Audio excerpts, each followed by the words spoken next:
सर्वप्रथम सर्वांना श्री स्वामी समर्थ. स्वामी महाराजांच्या कृपेने तुमच्या सर्व चांगल्या इच्छा पूर्ण होत ही स्वामींचरणी प्रार्थना करते आणि आजच्या व्हिडिओला सुरुवात करते. 15 एप्रिल 2026 बुधवार दिवशी श्री अक्कलकोट स्वामी महाराजांची पुण्यतिथी आलेली आहे. बघा, आपण स्वामी महाराजांचा प्रकट दिन असतो, पुण्यतिथी, दत्त जयंती, स्वामी गजानन महाराजांचा प्रकट दिन असेल. आपण सर्वच गुरु भक्त आहोत. आपण आपल्या माय माऊलीची सेवा, जेव्हा आपल्याला ही सुवर्ण संधी मिळत असते ना, त्या संधीचं आपण सोनं करत असतो. सेवा करून आपण सोनं करत असतो. तर जेवढी सेवा कराल ना तेवढी मनापासून करायची आहे. काहींनी 21 दिवसांच्या सेवेला सुरुवात केलेली असेल, काहींनी 11 दिवसांच्या सेवेला सुरुवात केलेली असेल. ज्यांची राहून गेलेली असेल त्यांनी 9 एप्रिल ते 15 एप्रिल अशी 7 दिवसांची सेवा करायची आहे. कठीणातील कठीण इच्छा पूर्ण होण्यासाठी आणि आपल्या गुरु माऊलींची कृपा मिळवून घेण्यासाठी ही सेवा खूप महत्त्वाची आहे. काही नाही झालं ना तर 1 दिवसाचं एक पारायण जरी केलं ना तुम्ही तरीही चालेल. तर ते पारायण कसं करायचं? 1 ते 21 अध्याय श्री स्वामी चरित्र सारामृताचे या ठिकाणी बसून जर तुम्ही पठन केले, वाचले, पारायण केलं, एक सोन्यासारखे दिवस येणार आहे. कितीही कठीण काळ असू द्या, कितीही कठीण समस्या असू द्या, कठीण इच्छा असू द्या, स्वामी माऊली आहे, जाणतात सर्व काही. आपल्याला काय हवं नको आणि जे काय योग्य आहे आपल्यासाठी ते नक्कीच आपल्याला मिळून देत असतात. फक्त धीर महत्त्वाचा आहे आणि विश्वास महत्त्वाचा आहे. आपण सेवा करत नाही, आपली स्वामी माऊली आपल्याला निवडते. म्हणजे इतके सुंदर फुलं निवडत असते सेवेसाठी आणि त्या फुलांची एक माळ तयार करते. तेच म्हणजे आपण सर्व सेवेकरी. म्हणून स्वामी माऊलींची आपण सेवा करत नाही तर आपली स्वामी माऊली आपल्याला निवडत असते आणि सेवेकऱ्यांची एक माळ तयार करत असते. तर त्या माळेतलेच आपण एक फूल आहोत. म्हणून आपण सेवा करायची आहे. किती करत आहात याला महत्त्व नाही, महत्त्वाची आहे ती. तर आता 9 एप्रिल ते 15 एप्रिल अशी 7 दिवसांची सेवा करायची आहे. आता लहान लेकरं आहे, अजिबात वेळ नाही. तर त्या महिलांनी, दादांनी, विद्यार्थ्यांनी सर्वांनी रोज नित्य सेवा जरी केली ना, आपण नित्य सेवेत 11 माळी जप करतो, 11 वेळा तारक मंत्र पठन करतो आणि 3 अध्याय स्वामी चरित्र सारामृतातील रोज 3 अध्याय पठन करतो. तशा पद्धतीने जरी सेवा केली ना तुम्ही 9 एप्रिल ते 15 एप्रिल, आता नाही 11 माळी जप झाला तुम्हाला, नाही 11 वेळा तारक मंत्र पठन करता आला, 1 माळ जप करा, 1 वेळा तारक मंत्र पठन करा आणि 3 अध्याय जरी पठन केले ना नित्य सेवेत तुम्ही, तर 9 ते 15 एप्रिल असं एक का होईना तुमच्याकडून पारायण पूर्ण होणार आहे. सोन्यासारखे दिवस येणार आहे. ही नित्य सेवा का होईना प्रत्येकाने जरूर करायची आहे. त्याचबरोबर आता ज्यांना आहे वेळ त्यांनी 7 पारायण करायचे आहे. 9 एप्रिल ते 15 एप्रिल रोज 1 ते 21 अध्याय पठन करायचे आहे. श्री स्वामी चरित्र सारामृताचे 1 ते 21 अध्याय रोज पठन करायचे आहे. आता एका वेळी तुम्हाला 1 ते 21 अध्याय पठन करता येत नाही. त्यांनी काय करायचं? सकाळी 7 अध्याय पठन करा. फक्त दुपारी 12 ते 12:30 वाजता सेवा करू नका. ही दत्तगुरू महाराजांची भिक्षेची वेळ असते. या वेळेत सेवा करू नये. तुम्हाला काही मागणं असेल तर या वेळात तुम्ही मागायचं आहे तुमच्या इच्छा.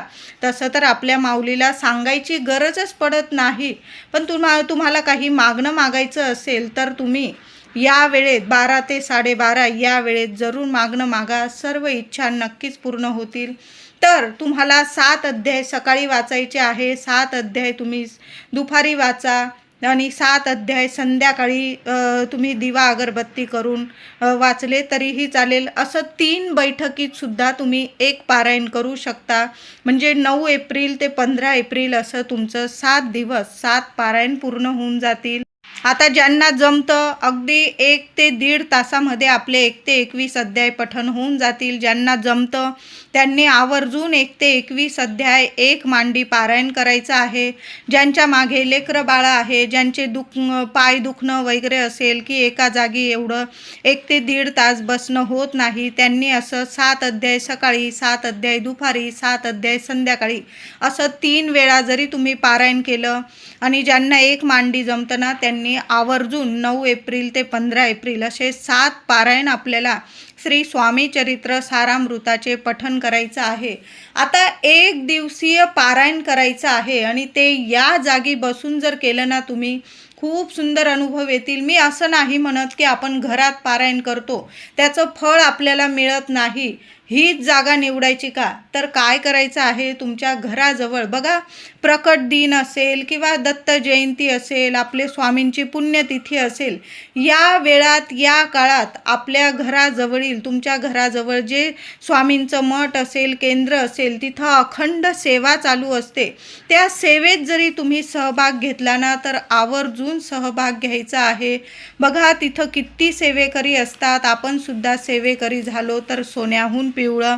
आता तुम्हाला 1 दिवसीय पारायण करायचं आहे, तर काय करायचं आहे, 9 एप्रिल ते 15 एप्रिल आपल्या सर्वांच्याच घराजवळ स्वामी माऊलींचं मठ असेल, केंद्र असेल, तिथं अखंड सेवा सुरू असते. बघा तिथं बसून तुम्हाला 1 दिवसीय पारायण करायचं आहे. मग तुम्ही 9 एप्रिलला गुरुवार आलेला आहे ते 15 एप्रिलपर्यंत कधीही तुम्हाला पारायण करता येईल. फक्त 1 दिवसीय जरी पारायण केलं आणि तुम्हाला जर रोज वेळ मिळाला तर आवर्जून त्या अखंड सेवेमध्ये सहभाग घ्यायचा आहे.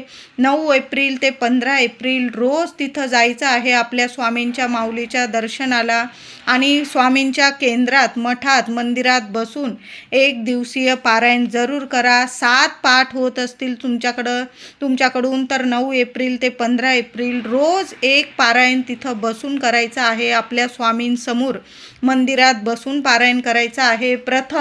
पहिल्या दिवशी पारायणाला सुरुवात करण्या अगोदर 1 नारळ आणि थोडीशी खडी साखर स्वामी माऊलींच्या चरणाशी अर्पण करायचं आहे आणि बोलून घ्यायचं आहे की मी इथंच मंदिरात बसून श्री स्वामी चरित्र सारामृताचे किती पारायण करणार आहात, 1 करणार आहात, 5 करणार आहात, 7 करणार आहात किंवा जास्तीत जास्त असं तुम्हाला स्वामींचरणी बोलून घ्यायचं आहे. नतमस्तक व्हायचं आहे, मुजरा करायचा आहे, श्रीफळ आणि थोडी खडी साखर स्वामींच्या चरणी अर्पण करायचं आहे, संकल्प करायचा आहे आणि लगेच तुम्हाला पारायणाला सुरुवात करायची आहे. बघा केंद्रात, मंदिरात अखंड सेवेला सुरुवात होणार आहे 9 एप्रिल ते 15 एप्रिल.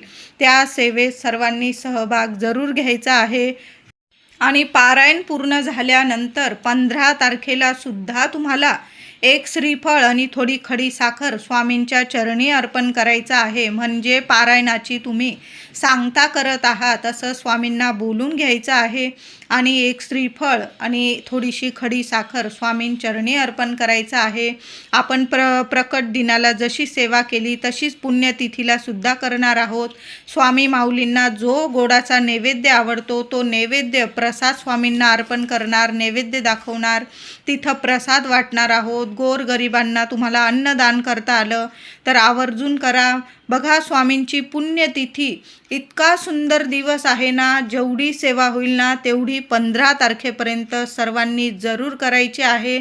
आता तुम्हाला जर मंदिरात जाऊन नाही बसून पारायण करतायत, आपल्या घरच्या घरी जरी तुम्ही पारायण केलं किंवा तुमच्या घराजवळ किंवा तुमच्या घरासमोरच एखादं उंबराचं झाड असेल तर तिथं जरी आसन ठेवून एखादा दिवा लावून तुम्ही 1 ते 21 अध्याय पठण केले ना तरीही चालेल. आता नाही एवढा वेळ बसतायत तुम्हाला, रोज 3 अध्याय तिथं बसून पठण करायचे आहे. उंबराच्या झाडाखाली बसून जर तुम्ही 3 अध्याय रोज पठण केले ते 9 एप्रिल ते 15 एप्रिल तुमचं 1 पारायण पूर्ण होऊन जाईल. पण बघा सुंदर सुंदर सेवा आहे. तुम्ही ही सेवा आपल्या मंदिरात, केंद्रात पण करू शकता किंवा तुमच्या घराजवळ जर उंबराचं झाड असेल ना तिथं बसून सुद्धा तुम्ही स्वामी माऊलींची ही सर्वात प्रिय सेवा, माऊलींचा प्राण आहे श्री स्वामी चरित्र सारामृत म्हणजे तर ही सेवा आपण उंबराच्या झाडाखाली सुद्धा करू शकतो. आता नाही उंबराचं झाड आपलं देवघर, तर आपलं सर्व प्राण असतो आपल्या घराचा. आपल्या देवघरात जरी बसला आसन टाकून दिवा अगरबत्ती करून घ्या आणि तुम्ही सकाळी सेवा करा, दुपारी करा, संध्याकाळी करा. एक वेळ ठरवून घ्यायची आहे केव्हा तुम्हाला वाचन करायचं आहे. तर तुम्ही तेव्हा म्हणजे 9 एप्रिल ते 15 एप्रिल एक वेळ ठरवून घ्या आणि पहाटे उठलात तुम्ही, लवकर उठून आंघोळ वगैरे केल्यानंतर लगेच जर पारायणाला लागलात ना, तर सकाळची वेळ तर इतकी सुंदर असते, सगळीकडं शांतता असते आणि अशा शांत आणि प्रसन्न वेळेत जर आपण स्वामी माऊलींची ही सेवा केली ना, तर खूप सुंदर अनुभव येतात. साक्षात आपली स्वामी माऊली कोणत्या ना कोणत्या रूपात येऊन दर्शन देऊन जाते. जिथं बघाल ना तिथं स्वामी माऊली तुम्हाला दिसतील. त्रासात असाल, स्वामींना हाक मारून बघा, कुठं ना कुठं स्वामी तुम्हाला दर्शन देऊनच जातील. कोणत्या ना कोणत्या रूपात येऊन तुमची मदत जरूर करून जातील. आता ज्यांना 11 माळी जप करायचा असेल रोज, तर त्यांनी 9 एप्रिल ते 15 एप्रिल रोज तुम्हाला जेव्हा एक वेळ ठरवून घ्यायची आहे, सकाळ किंवा संध्याकाळ.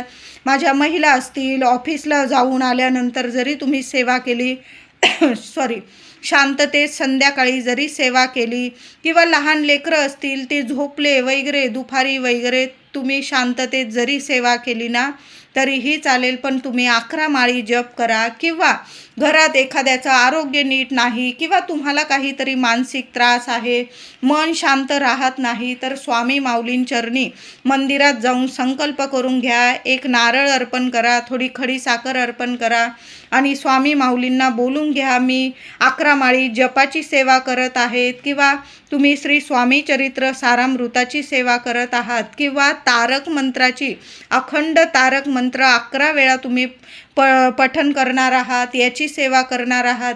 तुम्हाला बोलून घ्यायचं आहे. कशासाठी सेवा करत आहात बोलायची गरज नाही.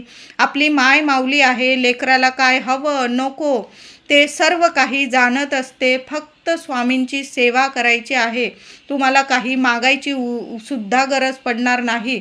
आणि एकदा का आपण आपल्या स्वामी माऊलींची एकदा पायरी जर चढलो मंदिराची, तर कुणासमोर झुकण्याची वेळ कधी आपली माय माऊली आपल्यावर येऊ देणार नाही. एवढा विश्वास ठेवून आपण आपल्या स्वामी माऊलींची मंदिराची पायरी चढायची आहे. तारक मंत्राची सेवा करत असाल तर रोज देवघरासमोर बसा, सकाळी करा, संध्याकाळी करा. असं नाही की आज सकाळी केलं मग उद्या संध्याकाळी करू शकत नाही. तुम्हाला जेव्हा शांततेत वेळ मिळेल ना, ऑफिस असतं, लेकरं बाळं, स्वामी माऊलींना सगळं माहीत आहे. आपण कष्ट घेत आहोत आणि त्यातून आपण स्वामींची सेवा करण्यासाठी अगदी मनापासून हृदयापासून वेळ काढतो. हीच तर खरी स्वामींची सेवा आहे. आपल्या स्वामी माऊलींना काय पाहिजे आहे आपल्याकडून, तर आपल्या स्वामी माऊलींना आपली भक्ती, सेवा आणि आपला वेळ हवा आहे. म्हणून थोडा का वेळ आपल्या माय माऊलीसाठी जरूर काढायचा आहे. मग सकाळी काढा, संध्याकाळी काढा, पण शांत चित्ताने आपण आणि आपले स्वामी.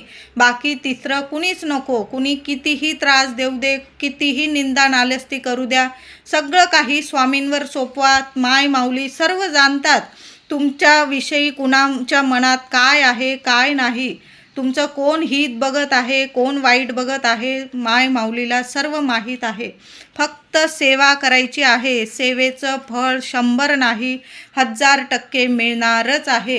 तर आपण तारक मंत्राची सेवा करत आहात तर रोज दिवा अगरबत्ती करून घ्या.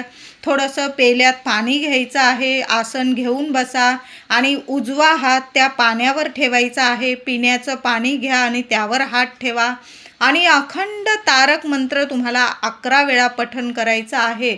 या सर्व सेवा करताना घरात मांसाहार, मद्यपान होणार नाही, याची सर्वांनी जरूर काळजी घ्यायची आहे. कुणाची निंदा नालस्ती होणार नाही, याची जरूर काळजी घ्यायची आहे. आपल्यामुळे कुणाच्या डोळ्यात पाणी येणार नाही, याची जरूर काळजी घ्यायची आहे. आणि मग सेवा करा, नाही तर कुठलीही सेवा करा. आणि या चुका जर होत असतील तर काहीच उपयोग नाही. मग नाही सेवा केल्या तुम्ही तरीही चालेल.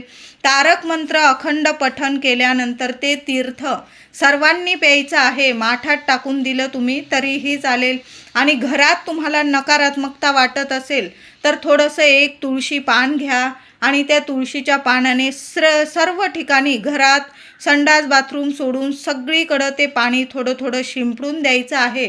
पाणी शिंपडताना स्वामींना बोलून घ्यायचं आहे, माझ्या घरातली नकारात्मकता दूर करा स्वामी, माझ्या घरात तुमचा आशीर्वादाची, तुमच्या कृपेची छाया माया राहू द्या स्वामी. म्हणजे तुमच्या मनातील इच्छा बोलायची आहे, माझ्या घरात सर्व काही सकारात्मकता जाणवू द्या, माझ्या मनाला शांतता मिळू द्या, माझ्या घरात सुख शांतता समृद्धी नांदू द्या, लक्ष्मी नांदू द्या.